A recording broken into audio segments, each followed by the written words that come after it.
Hi, everyone. I'm Joseph Williams, an LA-based reporter covering the business of theatrical films for the tech, media, and telecom news team over here at S&P Global Market Intelligence. Welcome to MediaTalk, an S&P podcast where our news and research staff explore issues in the ever-evolving media landscape. Today, we're talking about the evolution of the box office specifically, its recovery from a near disastrous pandemic period, and the changes it's undertaken, both temporary and permanent. With me are two industry experts, Wade Holden and Shawn Robbins. Thank you both for being with me. Please introduce yourselves to our MediaTalk audience. Wade? Hi, Wade Holden. I am a senior research analyst with S&P Global, and I've been following the motion picture business for a couple of decades now. Great, thanks, Wade. Shawn, tell me a little bit about your role. I'm Shawn Robbins, Chief Analyst with Box Office Pro, who I've been reporting and forecasting with for about 10 years, but similar to Wade, I've been following the industry for much longer than that, and I would say it's great to join you guys here. I'm looking forward to the discussion. Likewise, I really appreciate both of y'all being here, and I look forward to unpacking some of the nuances of what we're seeing out there in the theater business at this pivotal time. And I say pivotal because obviously through the pandemic period, the theaters were closed, which really was a shock to the business on both the studio side and the exhibitor side. And even as theaters reopened, there's been issues of supply, films being produced and released, debuted in theaters, issues of consumer sentiment, their return to theaters. But over the past several months, we've seen by some measures, a startling return of blockbuster films, from Spider-Man at the end of last year through Batman, Doctor Strange, The Multiverse of Madness. We've had Top Gun, which I actually saw this weekend, phenomenal film to see in theaters. We had Jurassic World, and then we had somewhat of a disappointing opening with Lightyear. I think this morning, the estimates I was seeing were 51 million for the debut weekend, where some forecasts put it up to the 100 million range. Maybe y'all can give me some insight on why Lightyear underperformed by some estimates, and what was driving the demand there and the lack of demand. This is a brand that has really been incredibly reliable in the past, a trifecta, to be honest, Disney, Pixar, and Toy Story itself, which has been their most valuable IP out of Pixar.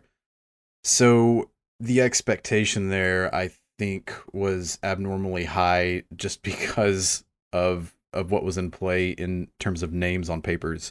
But when it came down to it, the movie was marketed, I think, more toward an adult audience. It didn't really showcase a lot of comedy, which is important to bring in kids. And, unfortunately, it was kind of marred by some controversy that I think is applicable to some of the more conservative families out there, and domestically that might have been played a role in the underwhelming opening as well. I guess I look at it from another point too. Is it an early warning sign of how all-in studios have gone in on their streaming services, and the fact that the last three Pixar films just debuted on Disney Plus? So do you have a portion of the audience deciding, I'll just wait. I'll wait till it's on Disney Plus. I don't need to go see it in the theaters. So it's too early to tell when it comes to that. I think we need more data, right? Because obviously Doctor Strange did great. People didn't want to wait to go see that. So is it a factor of maybe people just, it wasn't what people expected from a Toy Story film? It was a bit of a departure from the standard format. So did that turn audiences off, or are we going to see more of these family-oriented films that are hitting streaming services earlier than they used to, not getting what was expected at the box office because of that? Right, exactly. Both good points. The impact of streaming is obviously top of mind. One thing that Lightyear was supposed to represent in some of our minds was the demand from family audiences. Obviously, Top Gun, Batman, Doctor Strange, these target millennial, younger audiences, healthy audiences that haven't shown as much as much concern about coming back to the theater. What are your thoughts on family audiences here? I think it's progressive. We kind of have to consider the crossover of audiences. And anytime we're talking about families, we're talking about parents. And when we're talking about parents, we're talking about adults of a certain age. And to me, the fact that a movie like Top Gun Maverick is doing as well as it is speaks to the increasing comfort of that demographic, because that's not necessarily what you would call a family movie, although it actually has kind of turned into something like that. A lot of people are taking their families to see it because it crosses generations. But in terms of that traditional, kiddie friendly movie, parents may not be taking their kids to see Top Gun, but the fact that parents themselves are going to see Top Gun, I think, is an encouraging factor for what we'll see in the months ahead. I agree with what Wade said. Lightyear alone is not enough of a data point to really have a read yet. We can also look back to Sonic 2 opening to more than 70 million just 2 months ago. That was a huge signal that families were ready to come back. Also kind of a fan-driven franchise because it's a video game, but still a significant number of today's kids fell in love with that first movie right before the pandemic. Yeah, I mean, I think Sing 2 did well over the holiday season and into January also. So it's there is some information there that says, families do want to come back to theaters, and they are in some respects. So yeah, it's really is Lightyear an anomaly? Kind of, that's where we're at, and that's going to take time to see. Right. Yeah, exactly. Good points. So to pan out a little bit, let's talk about theater supply in general, supply of films. We've seen great performances from some of these titles we've highlighted, both from general audience, superhero films. Top Gun Maverick was a impressive return of the action genre. But these titles have been spaced out by wide margins, a couple weeks to up to a month or more between each title. And in a typical summer slate, you'd have a blockbuster film like this coming out every week. I wanted to ask, can we assume that the box office recovery is in full effect given the performance of these titles, or is there still sort of a wait and see kind of mentality given the lag between titles and the open space between titles? Do y'all think that if blockbuster films are released on a weekly basis, they could sustain these kind of numbers? There's some aspect of wait and see to that, but I think we're at a point closer to normal than we've been at any point since theaters reopened a little over a year ago. I look to the fact that this Father's Day weekend box office was up 21% from Father's Day weekend in 2019. And that's been a key metric to look back on, is how are these comparisons to pre-pandemic years looking? That's not going to be the case every week, and it comes down to the content and what's releasing on a week-to-week basis, kind of like what you're saying. And we're in the middle of the wave and the ebb and flow. It's just that the flows are getting a little bit more consistent and lasting a little bit longer. So summer, to me, is at a point where if we can't quite call it 100% of a normal schedule, it's very high up there. And we'll probably see some slowdowns in the fall when the slate isn't quite as strong. But that's not going to be a concern. I think that's to be expected, because that will be just part of the further down the calendar we get, the less about the pandemic this becomes and more about the content that's on the screen.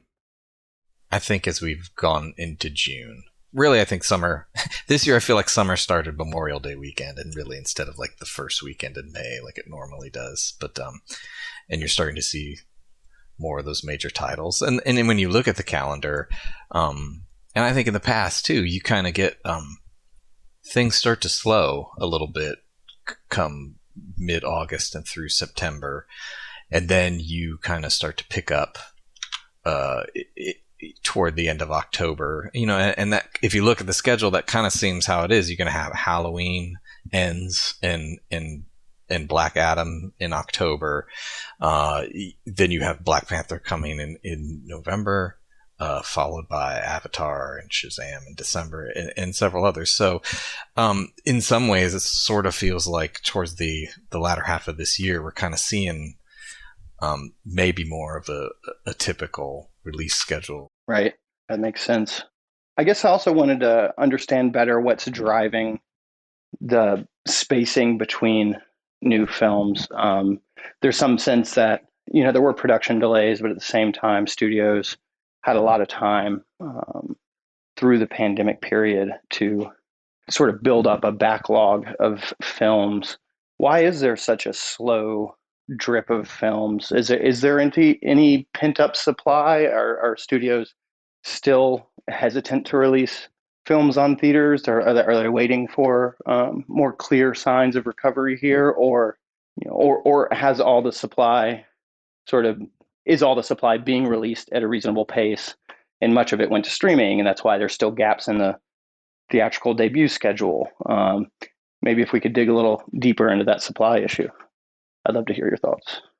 Yeah, we're kind of in that point where the production schedules for some films that we're really trying to get up and running either pre-vaccine or early days of vaccines. Some of those bigger films have run into, I know some special effects companies have had issues with pipelines, and the the supply chain issues have been a factor, especially for global productions, anywhere that's filming internationally.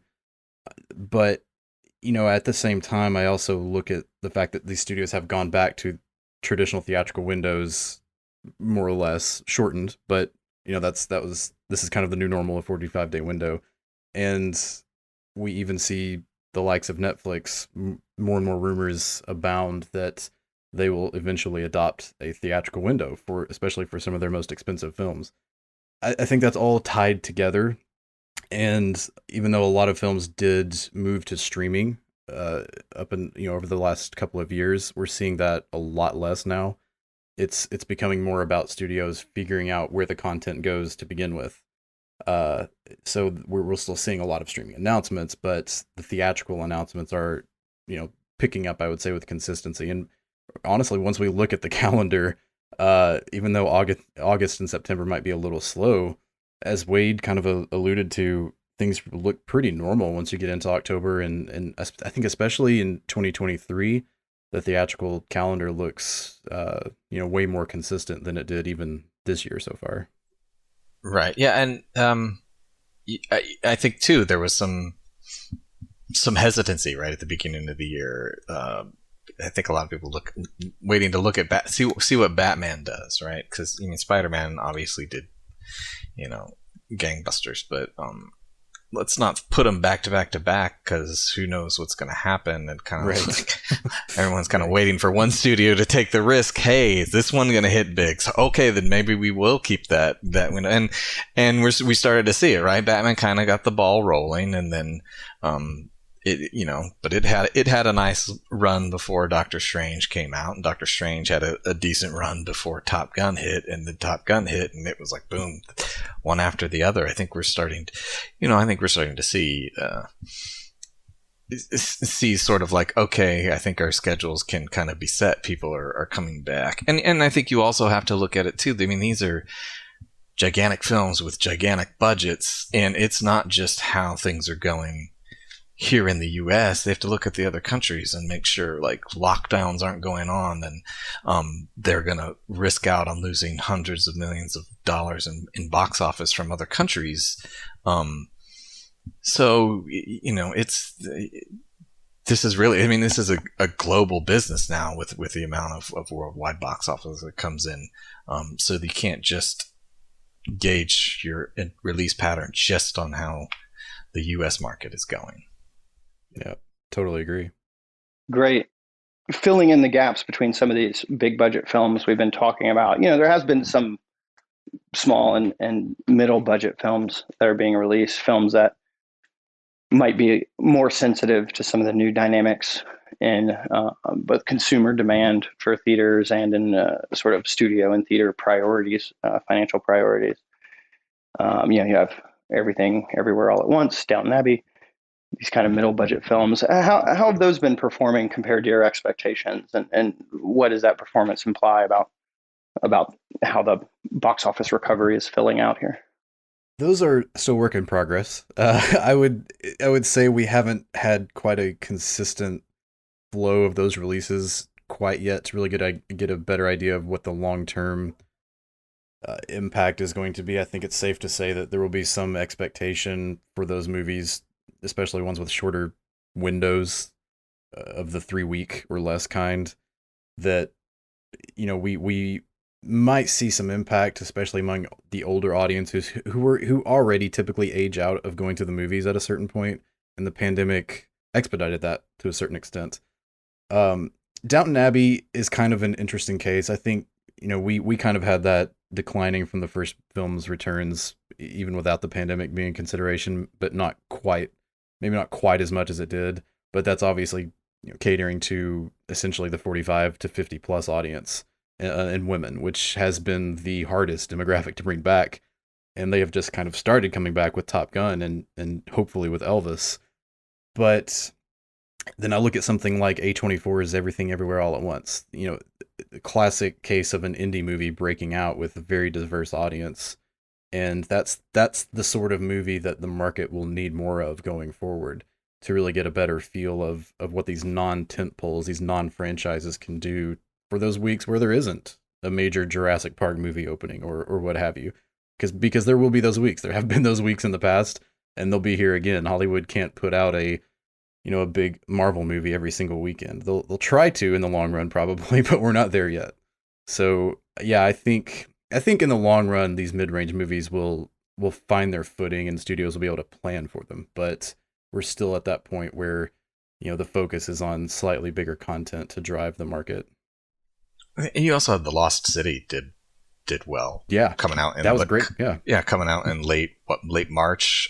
So it kind of filled the gap and kept things going. I mean, it's grossed more than Fantastic Beasts 3, so I think there's appetite there. I think if it's the right product. But I mean, before the pandemic, these major giant tentpole films were taking up a lot of the real estate in theaters anyway.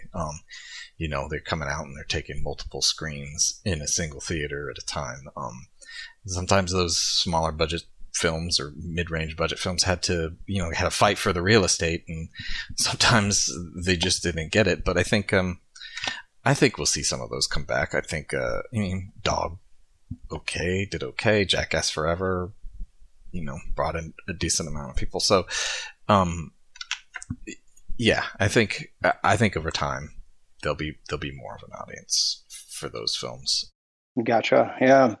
On a personal note, just out of curiosity, have y'all been back to the theater much since theaters have reopened? Are there any favorite films you've seen in the past few months that have come out? Like I said, I saw Top Gun this weekend, and that's I think since the pandemic closures, it's the second movie I've seen besides Dune in theaters, and yeah, it was great. I mean, it was a matinee, so it was a thin crowd, but everybody seemed to be pretty excited to be there. Yeah, I mean, I've been back pretty regularly. I won't lie. It's pretty much once I had the opportunity, I went, and when we had, before vaccines, I should say, we had our masks on and everything. So I saw Tenet several times. I was lucky to be near an open theater 2 years ago for that. Then there was a break, and last summer I started going back pretty regularly. But yeah, Top Gun, Spider-Man, several of those have just been awesome experiences to go back to for me. Yeah, Spider-Man brought me back to the theater. Or more specifically, my youngest son badgering me to go see Spider-Man brought me back to the theater. But since then, we've gone pretty regularly. We saw the Batman, we saw Uncharted, Doctor Strange.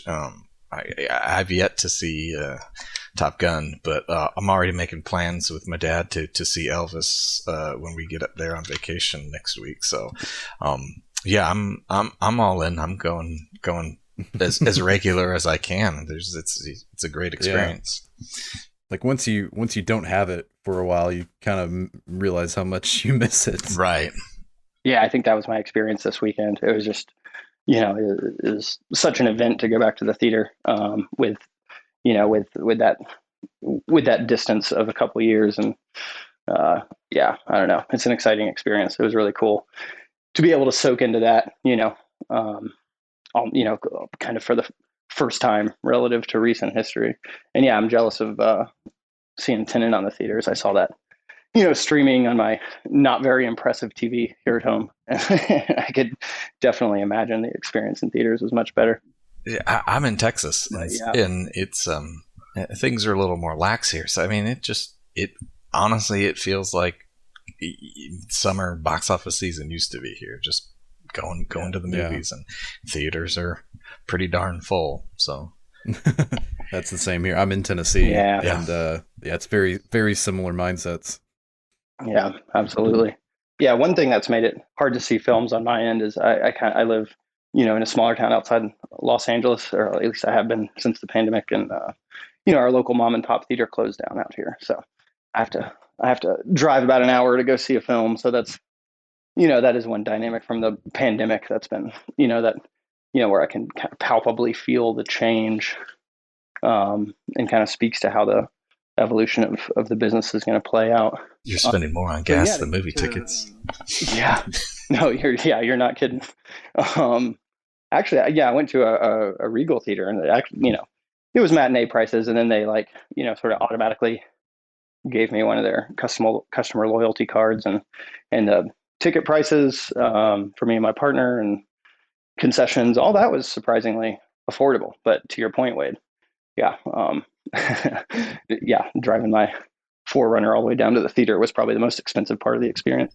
Well, it's interesting. If you look at, economic downturns, 2008 and things like that, going to the movies has always been pretty resistant. Yeah. To any of that. Mm-hmm. Yeah, it's either a negative correlation or just no correlation most of the time. Yeah. That is one thing I wanted to touch on is, how do you see the theatrical business playing out if, with all these warning signs of recession, high inflation? It sounds, y'all just touched on it briefly, but if you can unpack that a little bit, what's your expectation for theaters, in light of in the broader economy here? At the moment, I think I'm going to cheat a little. My expectation is that it'll keep going as it has been, because inflation has been an issue for, really a few months now, or technically longer, but it's been in the minds of people for a little bit, and people are going back to the movies en masse. I kind of going back to what we just started to hint at, historically movies tend to resist any economic downturn and really become one of the more affordable options, especially for families who, at one point maybe they're thinking we want to take our first vacation to the beach, especially after a pandemic. Now that same family is considering, high demand, high gas prices. Why not just have a staycation at home and go see a movie or two? Even compare the same thing to sporting events. Movies have had this kind of, I think there's been a media presentation that as ticket prices go up, movies become inherently more expensive than anything else. It's really the opposite. The price of everything goes up over time, and the price of a movie ticket has really kind of stayed fairly level with average income for the last half century or so. And going to the movies is an escape, right? That's why we go, to kind of check out of real life for a couple of hours. And when things are down and you just don't want to think about it, and you try to find sort of the most affordable option for you and your family to kind of to get away, to escape, to enjoy a good fun story, and hopefully you come out having had a really good time. Exactly. Especially after a pandemic. It's like the need for escapism has probably not been higher in a very long time, I would say, for a lot of people. Yeah, absolutely. That was my experience with the first film I went back to. And, as we were pulling out of the pandemic, when I went to see Dune, it was, such a thrill to go out in public, see something so exciting, entertaining, and also just be around people who are also there to, see something exciting and entertaining. This weekend in theaters, I noticed between Lightyear, Top Gun, Jurassic World, that took up, they had just innumerable show times for each. Those were filling all the boxes. And then you have the fact that going forward, even if film supply does start to fill out more. You have this new windowing situation where films are going to potentially drop off sooner than they used to. The 45-day window, is about half what it was for big films. And then, like y'all touched on, these small mid-budget films might be dropping off after 3 weeks. What's going to fill the boxes? I mean, should we expect more and more non-film content? The studio or theater companies have talked a lot about their experiments with that and the relative success of that. But is that going to be sort of a pillar of the business model going forward? I think it'll play a role for sure. We can even look at this September as an example. Sony just announced a re-release of Spider-Man No Way Home, the more fun version, which will include some outtakes and things like that. And then Avatar is being re-released. But outside of that, we also have special events like concerts, comedy concerts, musical concerts, churches renting out auditoriums, especially in, smaller cities. So, yeah, that's where I think we've also kind of talked about the calendar filling back out again. And once we get into the fall, we'll start seeing award season contenders. I think the important thing to remember, too, is while they may have shorter windows, that doesn't mean... that just means it's going to be released on a different platform. It doesn't mean it's necessarily, exiting the theaters, that you won't be able to find this somewhere to watch it. It may be a little more difficult. You may have, limited time options, but that doesn't mean that it's just going to, after 45 days, it just vanishes and you can't find it anymore. And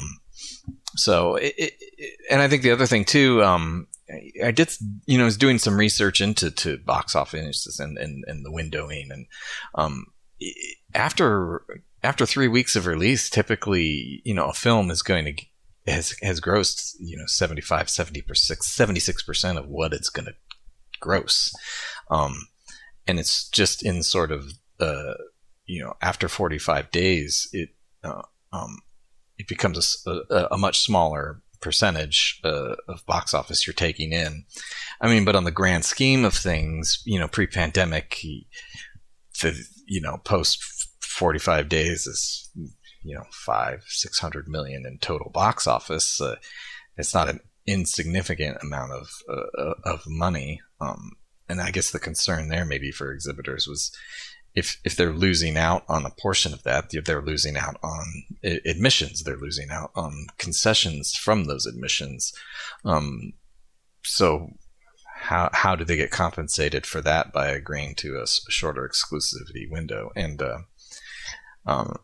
the filings from the major exhibitors have shown that they seem to be keeping a larger portion of the ticket revenue than they have in the past. Typically, they would give distributors on average 52% in the past. 2020, 2021, and like in this year, it looks like it's maybe even 2020. It looks like they're giving the distributors less than 50%, around 47% of ticket sales. So it's quite possible we'll see different splits going forward. Because of the agreement to the shorter windows, that exhibitors are going to end up keeping more of those ticket sales than they had in the past to sort of make up for not being able to have that exclusive window. Right. I did want to dig a little bit into the, into the business dynamics for the exhibitors. You have this skew towards blockbuster films, big budget films, 9-figure openings, these event films that people that really pull people into theaters for that they might, the experience might be significantly degraded if you saw them on TV at home. In order to sort of support that, you have theater companies talking about adding more IMAX screens, more high tech experience products to their auditoriums. So that's an expense. We've also touched a little bit on branching out into non-film content, alternative content. These changes are coming at a time when theater companies are still trying to recover from this big hit they took during the pandemic. How do you see those I guess I just want to understand, Wade, you dig into some of this stuff specifically. How do you see these balance sheet issues working out? These expenses being demanded at a time when, when revenue is still muted, when outcomes are still uncertain for exhibitors. I think there's different approaches being taken. I mean, you have Cinemark they're sort of looking into, improving efficiency and modifying their food and beverage offerings and streamlining processes and things like that. And, maybe focusing on like alternative content.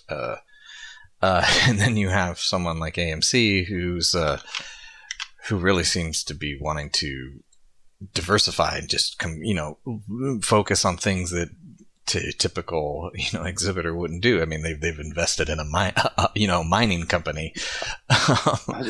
Yeah, as I said, become a gold mining company. Right. They're looking into selling NFTs and getting involved in cryptocurrency. They want to have a branded credit card. And then they're getting into the popcorn business, selling AMC branded popcorn. So, I think there's numerous ways that companies are going about trying to, diversify and expand their offerings and improve things.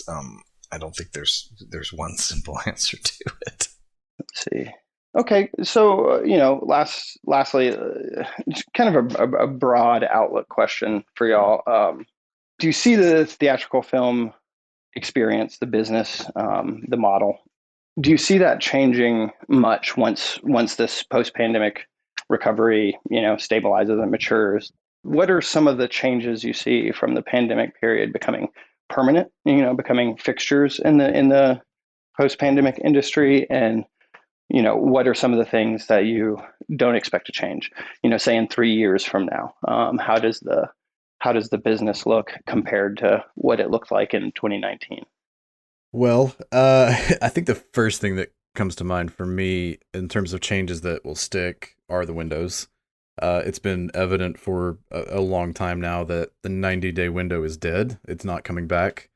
But we've discussed that 45 days. It's half the window, but it really may end up and is seemingly to already have far less of an impact than maybe once feared, because of a movie's bottom line. For most of the bigger titles anyway, have earned the bulk of their revenue at the theater by then. But I think probably another change that will stick is one that was already in play, as most of these changes were. They were just sped up by people having to stay at home, and that's the consumer expectation. People more and more have access to generally affordable big screen TVs at home. That can't replace the theatrical experience, either in terms of presentation or the audience aspect. But what it does is raise the stakes. And people want to go see IMAX or Dolby or RPX or ScreenX or any of these others, 4DX. They also go to a dine-in theater. They'll go to maybe a smaller auditorium that doesn't have all those bells and whistles, but is still very nice. It's well kept, it's clean, and it doesn't have 15-year-old surround sound that's maybe cutting out.